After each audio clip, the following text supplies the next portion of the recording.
आप देख रहे हैं वासुदेव शॉर्ट्स। जी, सहाफ़ी हैं मज़हर बलराज साहब। ये अपनी प्रेडिक्शन पर कायम है। इन्होंने प्रेडिक्शन ये दी थी कि इमरान खान अदालतों के ज़रिए ईद से पहले रिहा होकर बनी गाला अपने घर पर होंगे।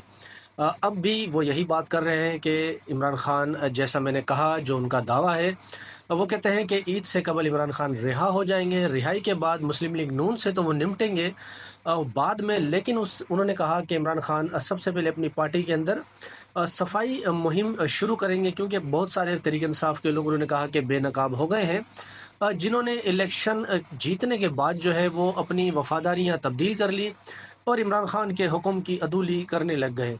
तो अब इन हाउस तब्दीली होगी, फिर उसके बाद हुकूमत को जो है वो टफ टाइम दिया जाएगा। बाकी मज़हर बिलास साहब की प्रेडिक्शन कहाँ तक ठीक होती है, इसको देखेंगे। ईद से कबल वो कह रहे हैं कि इमरान खान रिहा हो जाएंगे, लेकिन सूरत हाल कुछ ऐसी है, लगता नहीं कि उनकी प्रेडिक्शन ठीक होगी।